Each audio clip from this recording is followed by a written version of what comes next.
Welcome to Boxing in Your Face. My name is Joe Cortez, international boxing referee, along with my guest tonight, Robert Byrd. Robert, last week we refereed a fight with Mallorca and Cotto. Can you tell us a little bit about your experience that night as a referee? Now this has got to be what, your 100 and some odd world championship fight, and I want to know, how was it from the man up close? Well, I knew that it would probably be a good fight because both of the fighters are seasoned pros. And I knew that the most important thing would be to establish control early, because I knew the background of the fighters, particularly Mallorca.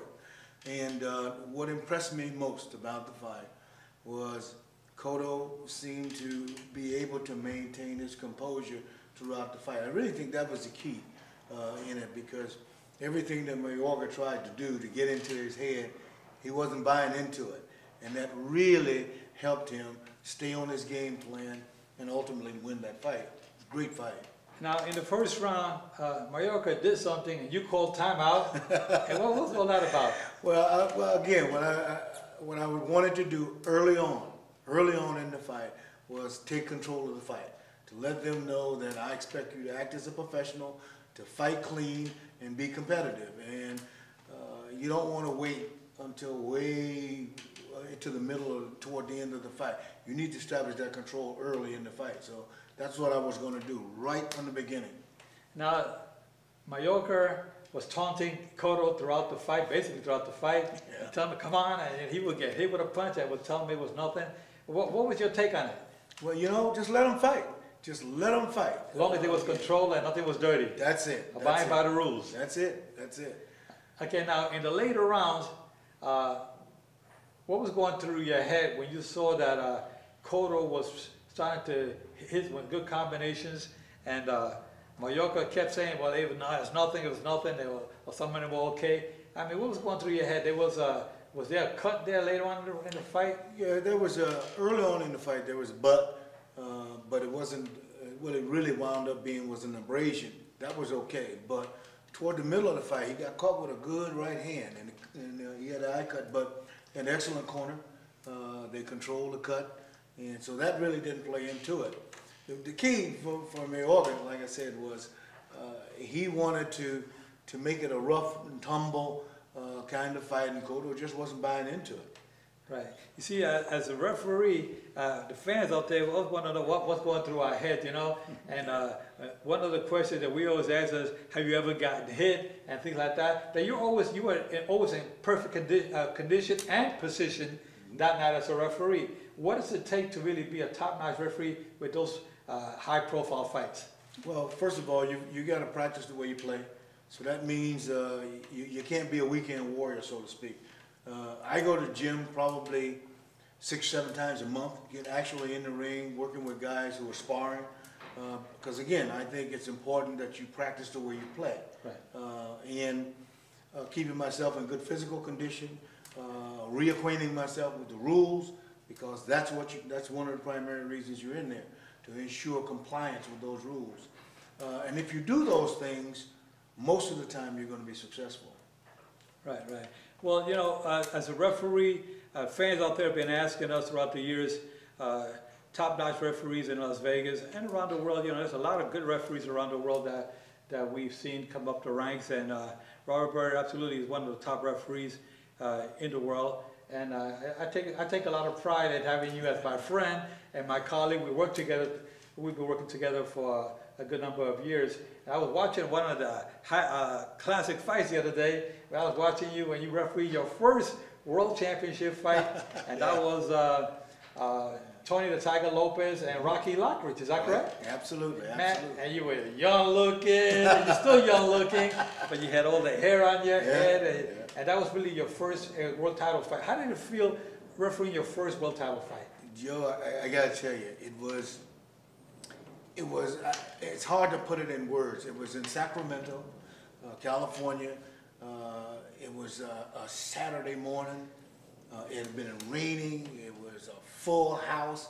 And I remember standing in that corner just before the fight and looking around in this arena and all these people and the excitement that was in the air, and saying to myself, oh my God, just don't mess up, don't mess up. It was a great fight, extraordinarily a competitive fight. Lopez got dropped. I think it was probably around the 8th or 9th round, and I was saying, oh man, no, don't let this happen, you know, because he, as you know, he was the first professional champion ever from the city of Sacramento. And so it was really huge. It was a really huge thing. He managed to get up. He made the count, finished the round, and then came back real strong in the last 3 rounds to win that fight.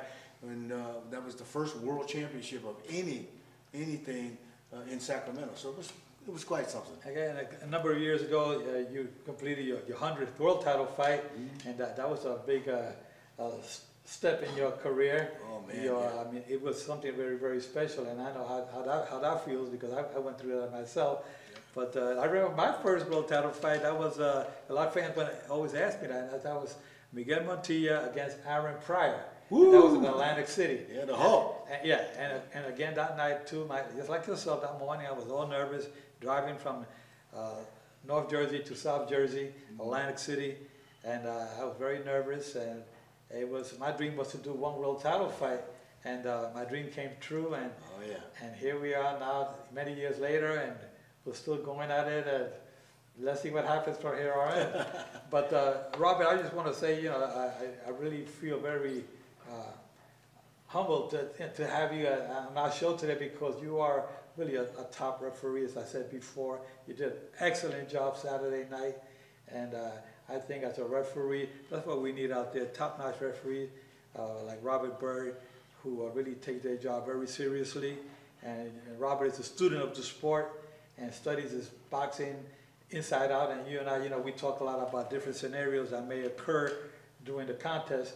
So that's why we always try to be mentally prepared for the fights. Anything else you want to tell the fans about your boxing career? Well, no, it's just that I really enjoy what I do. I think we are blessed. I think you certainly would feel the same way. We're blessed to be able to do this, to meet the people that we've done and go to places that we've gone. The game has been so very, very good to us, and which gives me an opportunity, by the way, to say congratulations to you on your nomination, your induction coming up here, I think in June, to the International Boxing Hall of Fame. Wow, man. That's what I say, wow, man.